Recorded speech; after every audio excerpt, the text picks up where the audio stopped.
Hey you, yeah you, come here. Do you want to hear a secret? The secret to having the most magical Christmas ever? Okay, well let me tell you, it is grounded in using your superpowers to just transform your family get-togethers and the gatherings that you're going to be having in the upcoming Christmas week. And so in this video, what I want to do is provide you with just some high value, coaching and mentoring that I would provide you if you were one of my clients on how this can be done. And what I want to do is give it to you and also provide you with these easily actionable items that you could do to start making that magic now as you prepare for the Christmas week next week. But let me start by asking you, have you ever wondered what makes holiday gatherings really magical? Have you ever noticed how some holiday gatherings just seem to sparkle with some that kind of magic and joy in the air? Well, what if I told you it isn't about the perfect decorations or expensive gifts, but it's about something that you already possess? And something I want you to really think about is that, what if your unique gifts and superpowers are exactly what's needed to create unforgettable Christmas memories? Well, today I want to dive into that and more so you can have the best Christmas season ever. My name is Jake Talbert. I'm the founder and author of a book that is called The Giver Method, that's available on Amazon. You can get it, get a copy, get access to it before the holidays, buy a copy for you, maybe for someone else. I'll put a link in the description so you don't have to worry about it. The holidays, as we coach people and talk to people more and more about the Giver Method, the holidays is a time where it naturally aligns with the Giver Method because it's about giving and being generous. Well, the holidays, they're so much more than the food and the decorations and the presents. They're that chance to build the deeper connections and create shared joy and make memories that matter. But here's the truth. If we just check into that autopilot and let the busyness take over, we're really at risk of missing out. So I want to dive into this stuff. Now, before we do, I would hate myself if I didn't say, if you're new here, hit the subscribe button, ring that bell for notifications, of course, comment your thoughts along the way, share this with someone who needs it when you're done watching it. Now, we don't want you to miss out on any of the amazing content we have as a part of the Giver Method. Once again, the Giver Method book, it's been out for 2.5 weeks, so get yourself a copy of it, maybe buy an extra to pay it forward to someone else. It's on Amazon, it's amazing, and like I said, I'll include a link in the description for you. Today, let's explore, I want to look at how these principles to create that magic that just touches the hearts of those around you and transforms those ordinary get-togethers into the extraordinary memories. So as I go, I'm going to cover the details about what it is, and then really start to identify, here are some action items that you could go and do right away. I recommend you grab a piece of paper, open up a note, and start jotting down your thoughts about what those are, because yeah, it's great you're watching the video, but the real transformation and change comes when you start putting these action items into motion, okay? So I want to share the principles. They're going to be totally rooted in the Giver Method, and they're going to be simple yet transformative tactics that will help you to show up with intention and use your gifts to create real magic this season. So let's dive into it. I want to get into the first one without any other delay. All right, the first one. First principle thing that you can do that's going to create magic is as part of your hosting, gatherings and such, have a Superpower Spotlight moment. Now, that's going to be time where you set aside during a gathering to highlight each person's unique strengths and qualities and superpowers. Now, it's more than just a casual compliment. It's about being more intentional and acknowledging of what makes each person really special. For example, you might share how someone's patience, calmed a tense moment, or how their sense of humor lightened the room. By pointing out these unique qualities, you give someone the gift of being seen and validated. Now, this moment, it can be formal or relaxed. You could do it sitting around the circle of around a fire, or around dinner table, whatever that may look like. But each person, each family member, each friend, whoever's there, they need to have their turn in the spotlight. And by verbalizing what makes someone special, you create that just ongoing ripple effect of appreciation and kindness and connection that's going to linger well beyond that gathering. I mean, think about it this way. Too often, people just move through life without fully understanding the impact that they have on others. And that's sad that they don't actually get to see it. And many times they don't even hear, there's not the full gratitude expressed until someone's passed away. Well, the holidays are one of the few times where we get to just pause and gather and ponder on what's happening, which makes it that perfect opportunity to celebrate one another. Imagine the lasting impact when you tell a child, when a child hears that their creativity inspires the family, or a parent hears that their steady guidance matters deeply, it builds confidence, it strengthens the family bonds, and it just reinforces each person's role in the group. Moments like this upgrade and change and transform the typical gathering into something so much more memorable and meaningful. People leave the holidays feeling uplifted and seen, which is a powerful antidote for stress or the busyness that happens with the season. And when families express this type of an affirmation, it really strengthens those relationships and creates this environment of trust and love. And so just set the stage however that may be. You may need to even practice, but create an inviting atmosphere. It could be arranging chairs in a circle. Maybe you're lighting candles or trying to light certain ways, some soft music. Get the mood going, and then just start by explaining like the purpose of the Superpower Spotlight, and like that you're going to acknowledge the unique gifts of each person brings to the family. And then to ease nerves, go first. Share, a thoughtful example of someone else's superpower. You could be like, hey, Grandpa's storytelling has always brings us closer together, and it's a gift that keeps our memories and traditions alive. For kids and teens, keep it playful and engaging. You could have maybe get some initial questions and prompts ready together, like, well, what superpower does Dad have? Or what's the one thing that you love about your sister?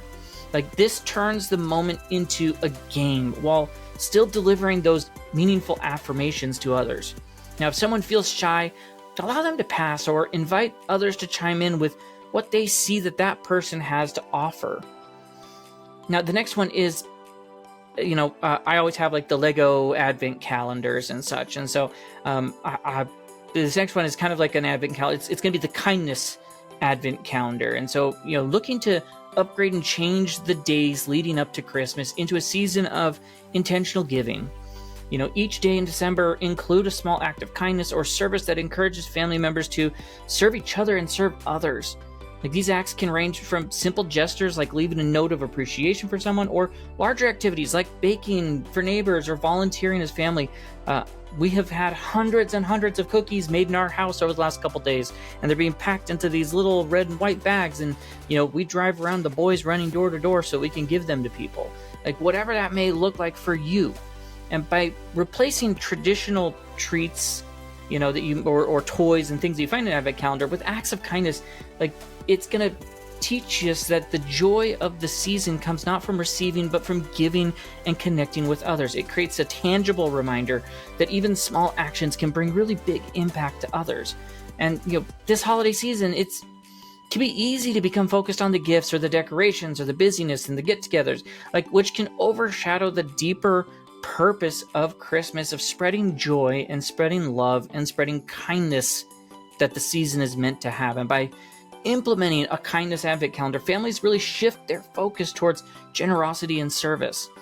It's this opportunity to teach children and adults alike that meaningful impact doesn't require those large gestures, but the small intentional acts.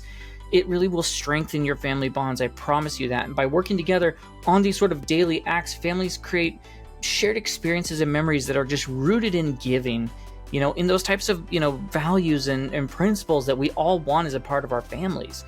Now, that it's going to have a ripple effect out as well, where others do the same, and it's going to just really start to create this culture of kindness and generosity, especially this time of year. So just start by brainstorming like a list of activities. We sat down and just wrote out a list. Have we been perfect on it? No. Are we trying to do more and more to make it more impactful? Yeah, but we started by just listing out what are all the things we could do. We mixed in simple tasks like handing out candy canes while we are on vacation at the airport, all the way down to writing thank you notes or leaving treats for people. Like, there are larger actions like volunteering or doing the food banks and such. Like, there's all sorts of things that could be done as a part of that. You can even create a physical advent calendar using maybe envelopes or a chalkboard or a printed list, like where each day reveals the new act that we're going to do. And to make it fun for kids, like maybe include surprises, like maybe there's some small rewards like kindness coupons or something. Like, just find the ways to make it fun. Schedule larger acts of kindness on the days when family has more time, like on the weekends and such. Keep this process as collaborative as possible so that you encourage everyone to contribute their ideas and participate as a part of that. Now, our third one, it's similar to the first one in creating a spotlight, but what I want you to do is focus on Family Appreciation Spotlight. Find a way to have a structured and intentional practice where each person takes a turn, sitting in the spotlight while others share heartfelt words of affirmation about them. It's about taking the time to just slow down and recognizing what makes each person individually special and letting them know how much that means to you. It's not about it's not about the shallow compliments. It's about naming specific qualities and strengths and moments that just highlight a person's impact, whether it's, acknowledging a mother's unwavering support or a sibling's playful energy. Like, these moments, they create a culture of appreciation and connection. People often assume that their loved ones know how much they're appreciated, but really, unspoken words can leave people feeling unseen and maybe unvalued. And the holidays is a perfect time, where we pause and we can celebrate each other intentionally. When someone hears very specific affirmations, it's not only boosts of confidence, but also reinforces their place in the family. This sort of a practice, it will create just ongoing, lasting memories, and hopefully becomes a tradition that happens all the time. Words spoken during these moments often resonate for years, reminding people of their worth and the impact that they have. And families who encourage these regular affirmations tend to experience deeper trust and stronger emotional bonds. And so, once again, set up the atmosphere and be intentional with it. If you're gonna do this, maybe this is the thing that works better than maybe the Superpowers Spotlight. Like, find the thing that works for you, but explain the purpose, like we talked about. Why are we doing this Family Appreciation Spotlight? And set the tone, because you're going to start by sharing that affirmation for someone first, and then invite family members to share something they love and admire and appreciate about that person in the spotlight. And once again, the more you can prepare any sort of prompts, like what qualities do you admire about them? What's your favorite memory you shared together this year? Like, it's just going to help to drive that thing forward even more. Now, our fourth one is designing and setting up a Christmas magic, craft and activity station. What you want to do is set up this sort of an activity station that really upgrades and transforms your family, gatherings into interactive and engaging events where family members can create and collaborate and connect. Like, these are designated spaces or tables for specific activities. It could be decorating cookies or crafting ornaments or assembling care packages. Like, instead of just passive gatherings where conversations may stall, like, these sort of stations invite participation and shared creativity amongst everyone. Each sort of a station could offer hands-on opportunity for people of all ages to bond over something that's really fun and meaningful, whether it's, painting a keepsake ornament or a baking holiday treat or building a gingerbread house. Any sort of activity that can spark joy and conversation and laughter, leaving everyone with tangible memories and shared experiences. Not everyone bonds through deep conversations. And so having some sort of like an activity station is perfect for family members who feel more comfortable connecting while doing rather than talking. But when you start to then create this as a structured approach, you want to make it structured but low pressure activities where you can create inclusive environment, where walls can just come down naturally. Children, teens, adults, grandparents, siblings, whatever, fill in the blank, even shy family members can find a way to engage without feeling like they're on the spot.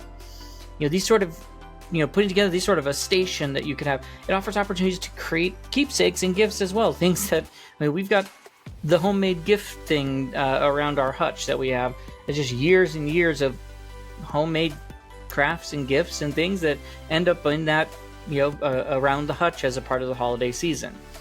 Handmade items like an ornament or a baked good become, once again, those physical reminders of time spent together and can be shared with others. And, the act of creating something together, it just brings you closer together as family and creates those moments where everyone feels cherished long after the holidays are going to be over.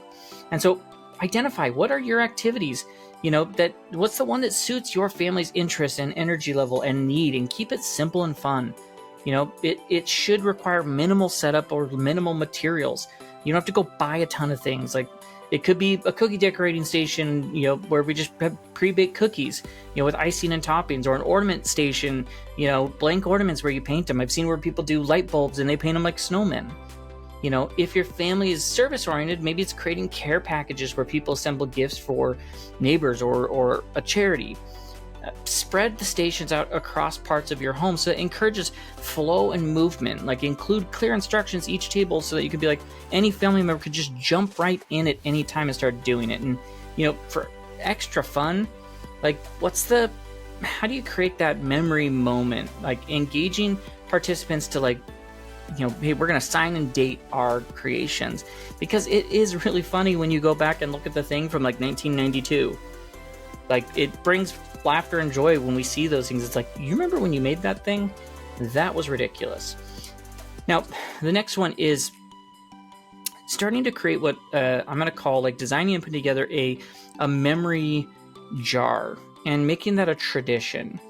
The memory jar, like, it's a simple but powerful way to capture moments and reflections and highlights throughout your gathering. At its core, it's just a decorated jar placed in a central location with slips of paper nearby.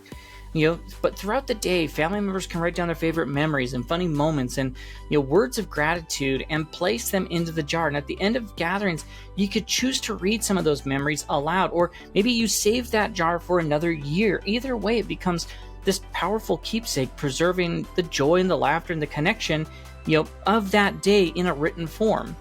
Now, the holidays, they're filled with these fleeting moments of inside jokes, heartfelt conversations, and shared laughter, but these experiences can easily be forgotten amidst all the busyness.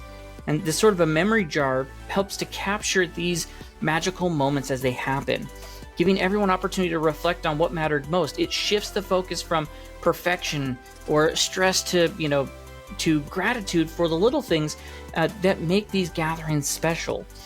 Now, this practice, it's going to also encourage mindfulness and presence. And, when family members pause and reflect and write, it deepens their awareness to the joy that's happening around them. And over time, memory jar, it becomes a treasure trove of these stories and sentiments and shared history that can be revisited and celebrated year after year. And so before any sort of a gathering, like, maybe this becomes part of your craft station. Maybe you create your memory jar as one of the craft stations, but you could decorate ahead of time, get all the things together, and make sure it's in a central spot, dining room table, living room, on the coffee table, in the entryway. And then what are the, colorful sticky notes or whatever you could have, pens and paper, so people can write that short note and be able to participate as a part of that. Let them know that they can write down anything. It could be funny quotes, it could be funny moments, it could be just simple reflections of gratitude. Just how do we make it easy and fun by doing that, and set the example. Like, write the first few slips yourself and share what you added to the jar, and consider asking a few family members maybe to seed the jar with some early notes so that it feels inviting. At the end of the evening or the gathering, get together with everyone and just read a handful of notes, or decide as a family that we're going to open them next year when we get together, and just see how that sort of transforms the moment and the relationship with everybody. And then, of course, the last one I want to cover is about creating these collaborative, giving projects, because collaboration, it brings us all together when we're working on a unified project, and purpose. This sort of a project is family members, initiative to focus on spreading kindness and generosity to others during this holiday season. Whether it's, once again, we talked about care packages, or volunteering at a shelter, baking stuff for neighbors. Like, this type of a project, it brings family members together for that shared purpose and making a positive impact on the community. Unlike individual acts, this is designed to be a collective effort. Everyone is supposed to contribute, whether it's their time, their energy, their creativity, which builds a unity and shared pride in the work that you've accomplished. It's a really strong way to remind everyone of the true spirit of the holidays, of giving without expectation, which shockingly is one of the core things about the Giver method, is delivering value without expecting anything in return. And so the holidays, since they are so often consumed with gifts and gatherings and the traditions, but giving back reminds us of something deeper, that we're a part of a bigger story. Engaging in service, it creates purpose and perspective. It shifts attention from those material things to the meaningful action, teaching everyone of all generations the joy of helping others. A collaborative giving project also strengthens those bonds together. Like working together towards a shared goal creates connection and leaves us with a lasting sense of accomplishment. Whether you're handing out food at a shelter or crafting that homemade gift for neighbors, like the memories created will feel far more significant than any store-bought present. And so once again, this starts by just being intentional and brainstorming ideas as a family. How can we spread kindness this year? And then choose a project that's really accessible and meaningful, such as those care packages or baked goods or serving food, like making blankets, and just make sure to assign roles to everyone, both young and old, because they all have a way that they can contribute. And then, we just have to plan ahead, gather the supplies, set aside the time during the gathering, and outline the project steps for everybody, and keep it focused on the teamwork and joy rather than the perfection of it. And then, of course, celebrate that process. If possible, like deliver it as like a as a gift, as a group, so you can see the immediate impact if you can. As you incorporate these sort of ideas and these principles, you create holiday get-togethers and gatherings filled with connection and creativity and impact.